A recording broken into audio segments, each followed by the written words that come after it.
사랑하는 성도 여러분, 오늘 우리는 이 예수 그리스도와 함께 거룩함과 말씀으로라는 제목을 가지고 함께 말씀을 나누려고 합니다. 오늘 우리가 읽은 본문 말씀은 이 성막 봉헌에 관한 말씀입니다. 하나님께서 말씀하신 대로 이스라엘 백성들이 성막을 만들었고 이제 그 마지막 모습을 보여주고 있습니다. 그렇다면 오늘 말씀을 읽고 우리 성도님들께서는 어떤 첫 인상을 받으셨습니까?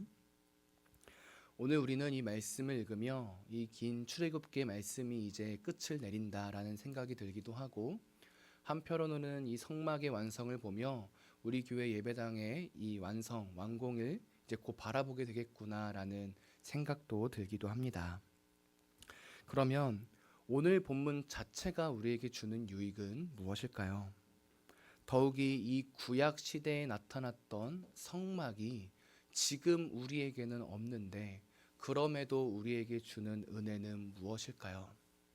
단지 우리의 예배당 그리고 이 출애굽기 끝난 것을 넘어 이 본문이 말씀해주고 있는 은혜, 그리고 이 성막이 주는 은혜가 무엇인지를 오늘 본문 말씀을 통해 우리가 살펴보려고 합니다. 오늘 본문은 이 성막 안에 있는 기구들과 그 성막에서 하나님께 제사를 지냈던 이 대제사장과 제사장에 관한 말씀이 나타납니다.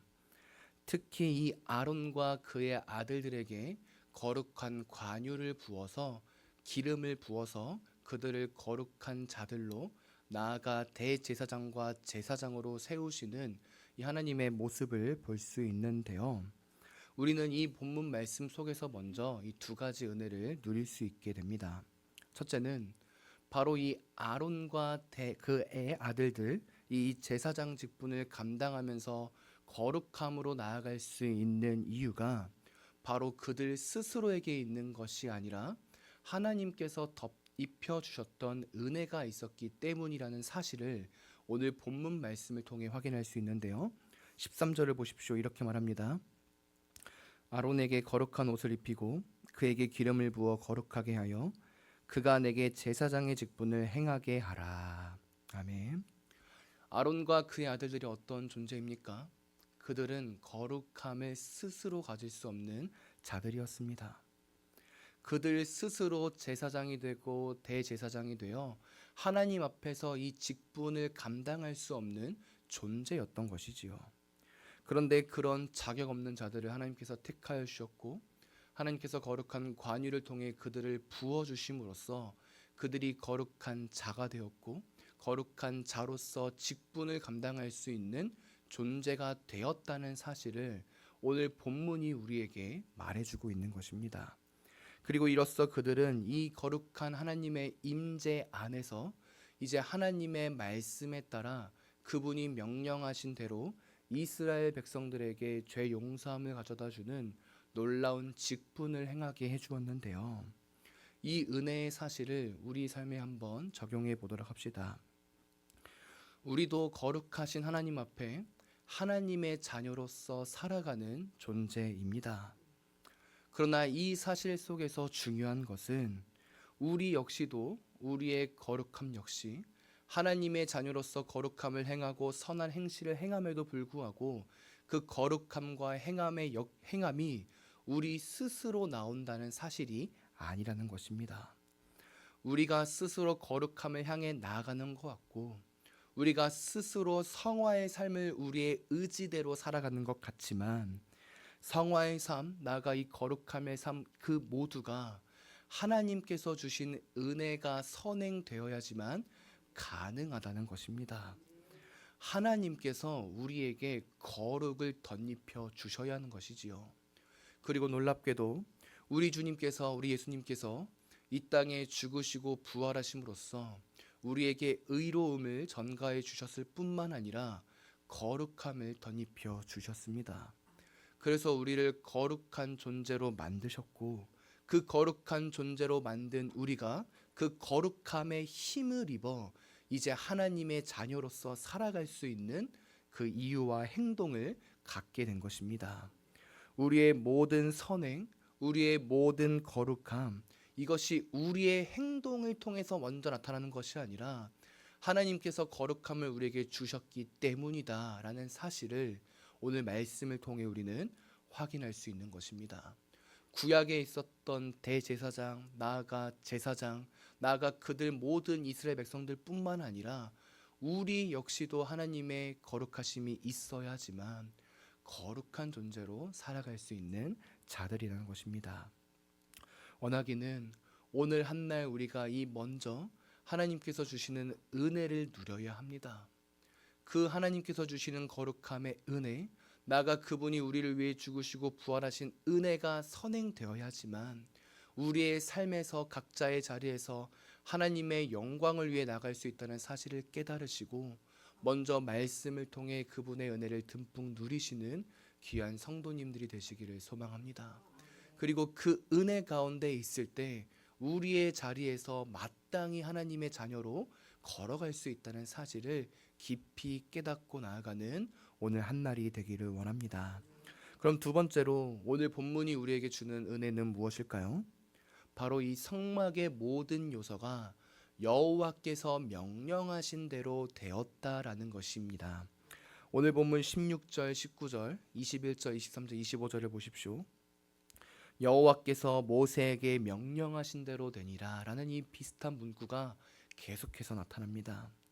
즉 이 성막 건설의 핵심은 이스라엘 백성들의 뜻 혹은 지도자였던 모세의 뜻대로 건설되는 것이 아니라 하나님께서 말씀하신 대로 하나님께서 목적하고 의도하신 대로 지어져야 했다는 것이지요.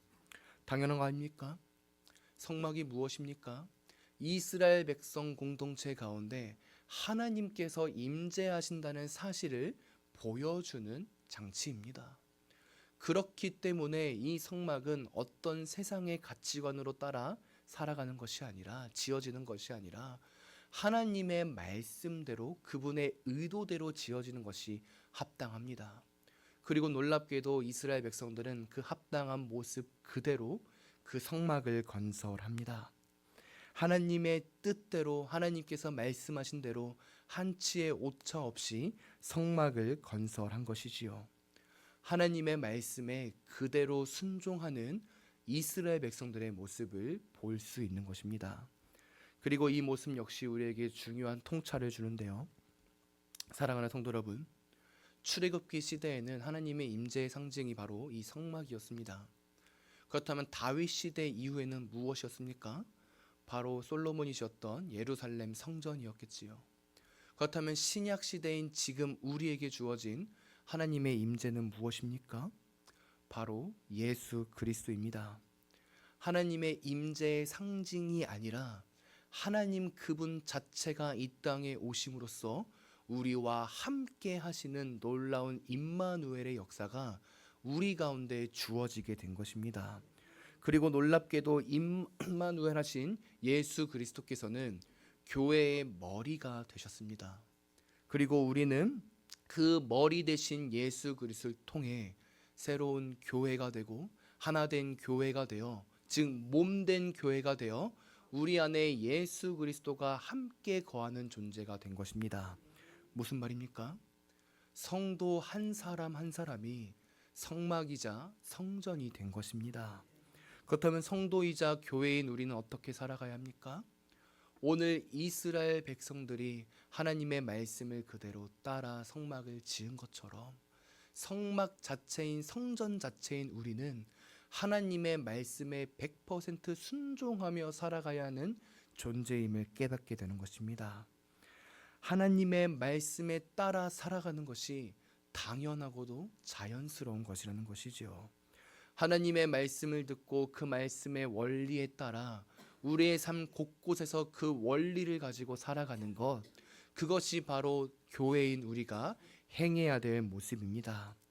우리의 시선과 세상의 가치로 우리의 행동을 나타내는 것이 아니라 하나님의 말씀을 읽고 그 말씀 속에서 나타난 그 원리들을 따라 그것을 우리의 기본 체계로 삼아 하나님을 향해 나아가는 것, 그것이 교회가 행해야 될 모습인 것입니다. 성도는 그러한 삶을 걸어가야 하는 것이지요. 그러나 우리는 압니다. 무엇을 말입니까? 그렇게 살아가지 못한다는 것을 압니다. 어제도 죄를 짓고 오늘도 죄를 짓고 내일도 죄를 짓는 존재가 우리라는 것을 압니다. 거룩한 삶을 살고 싶고 말씀을 따라 살아가려고 하지만 죄 앞에서 실패하고 낙오하고 좌절하는 존재가 우리임을 보게 됩니다. 이스라엘 백성들 보십시오. 성막이 그들 곁에 있고 예루살렘 성전이 세워졌음에도 불구하고 그들은 하나님을 거역하고 불순종했습니다. 나아가 그들에게 하나님의 은혜를 알려주는 이 대제사장, 선지자, 왕이 때 시기에 따라 있었음에도 불구하고 그들의 말을 따르지 않고 나아가는 모습도 보여줍니다. 죄를 짓고 무너지고 쓰러지는 것입니다.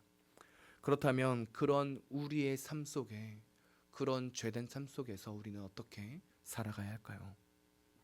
정답은 단 하나입니다. 바로 다시금 하나님 앞으로 나아가는 것입니다. 하나님의 임재 속으로 들어가 그분의 은혜를 풍성히 누리는 것입니다. 구약의 시대로 보자면 다시금 성막으로 들어가 제물 앞에서 용서 받는 것이고 성전으로 들어가는 것입니다. 신약 시대로 보자면 우리의 성막 되시고 성전 되신 예수 그리스도께로 들어가는 것, 그것이 우리의 유일한 해답인 것입니다. 우리의 참된 대제사장이신 우리 예수 그리스도, 우리의 참된 왕이신 예수 그리스도, 우리의 선지자 되시는 예수 그리스도께로 들어가 그분의 말씀을 듣고 그분의 용서함을 받고 그분의 통치를 받으며 살아가는 것, 그것이 우리의 모든 죄된 삶 속에서 유일한 해답이고 유일한 길인 것입니다. 우리를 하나님의 자녀로 만드신 그분께로 돌아가는 것, 그것이 우리가 행해야 될 모습인 것이지요. 사랑하는 성도 여러분, 우리가 오늘 말씀을 통해 보았던 이 성막은 지금 우리 시대에 존재하지 않습니다. 그러나 성막에 나타났던 그 하나님의 임재보다 더 크고 놀라운 임재가 2000년 전 우리 주님을 통해 나타나게 되었습니다. 그분이 이 땅에 오심으로써 어떠한 건물과 어떠한 성전 이런 자체가 아니라 진짜 성막이고 성전인 그분이 우리에게 오신 것입니다. 상징이 아니라 임재 자체가 이 땅에 내려오신 것입니다.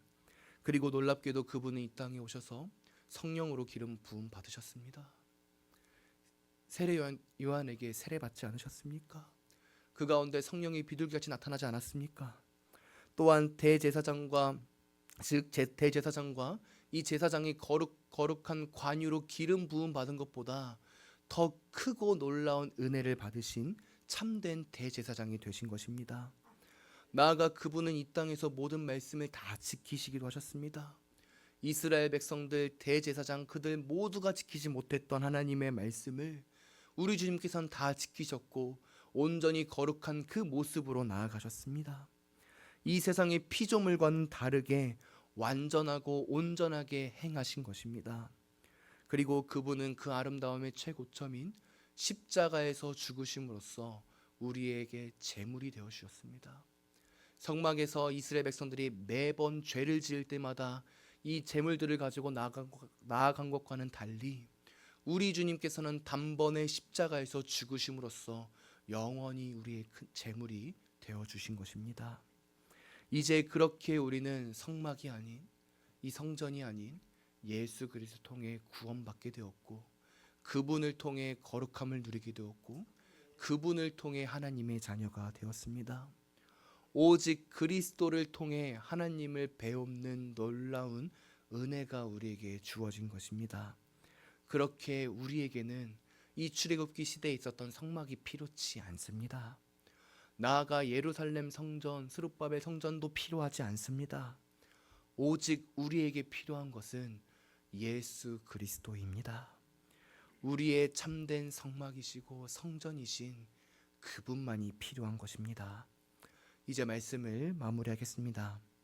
사랑하는 성도 여러분, 성막과 성전보다 더 뛰어나신 예수 그리스도를 날마다 마음에 품으십시오. 그분의 임재를 먼저 우리가 경험해야 합니다. 다른 세상의 가치를 먼저 두고 살아가는 것이 아니라 우리 마음 가운데, 우리의 심령 가운데 예수 그리스도가 먼저 심겨져야 합니다.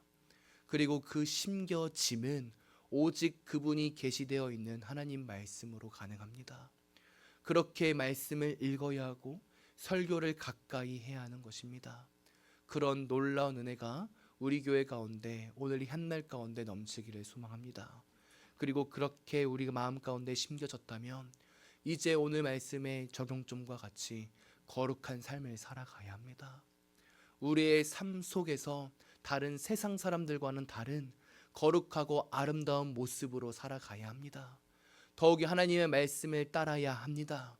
마음으로 품는 것을 넘어 우리의 행동과 의지로 우리의 각자의 영역 속에서 하나님의 뜻을 드러내며 살아가는 존재가 되어야 하는 것입니다.